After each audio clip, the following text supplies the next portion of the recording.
That time where we have a look at things happening in the world of science. We do that with our Professor of Science from the University of Newcastle, John O'Connor. John, nice to see you again after a little while.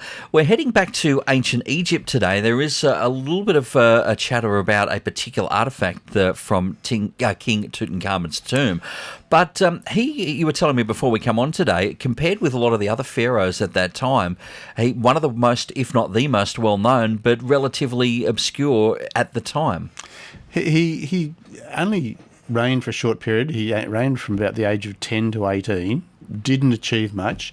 It's because he was 10 to 18. That's right. I mean, he had a club foot. He possibly died of malaria or an infection from a broken leg.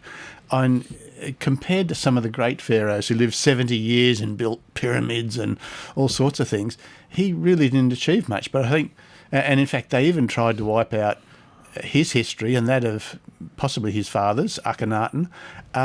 There were reasons for that, but they tried to wipe them out. But he's become best known because his tomb was found intact. I mean, it really is a bit of a turnaround, isn't it? That'd be like not in the future not knowing anything about Queen Elizabeth, but maybe one of Prince William's kids just reigned for a couple of years through circumstance. And so there you go.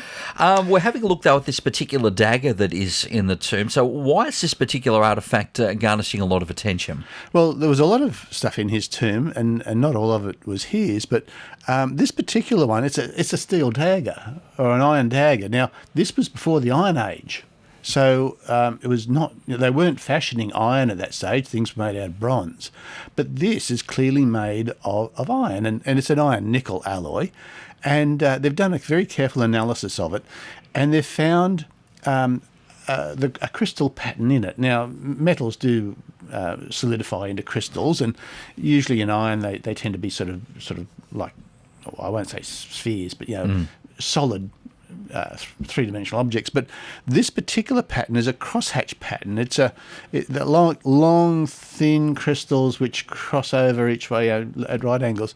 And this is a particular pattern which is quite common in what's called an octahedrite iron meteor. And it's because not even going to pretend to know what that is. No, but it's because of the way this cools down. It cools down over a long period of time, gives the crystals a chance to grow in this form. And it means two things. First off, it means that it is a meteor. It came from a meteor. So at some stage, a meteor's crashed to the ground, someone's found it, and they tried to work it. The second thing is they've worked out that they couldn't have heated it up beyond 950 degrees C because that would have ruined this pattern. Now, that's probably not a surprise because, they were still in the process of developing, smelting and so forth. So they could identify that, first off, the blade was made of an iron from a meteor, found somewhere, but also there are a couple of other interesting puzzles in it. They found that the stones, which were the decorative stones, which were put in there, were fixed with lime plaster, which is a process not known in Egypt at the time. So it wasn't made in Egypt.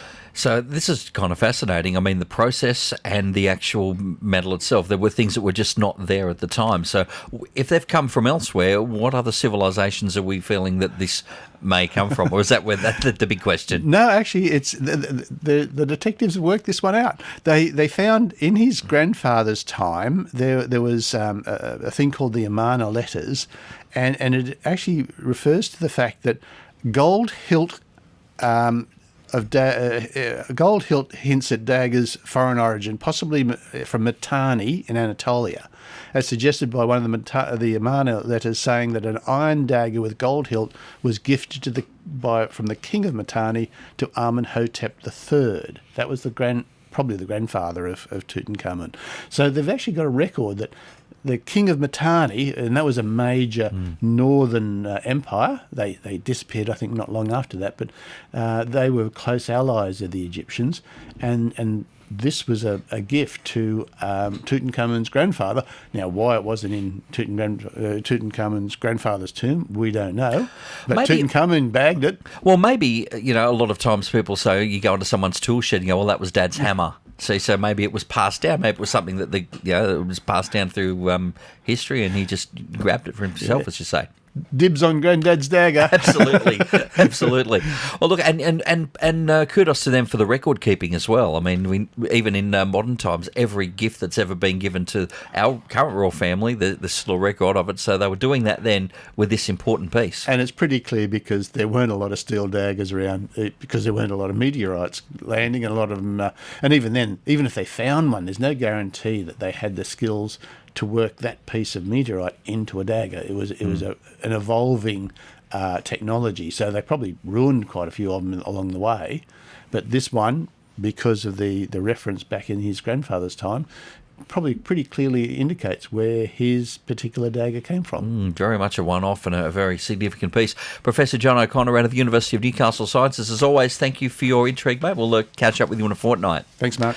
There he is, John O'Connor, right here at 2NURFM 103.7. A broadcast service of the University of Newcastle.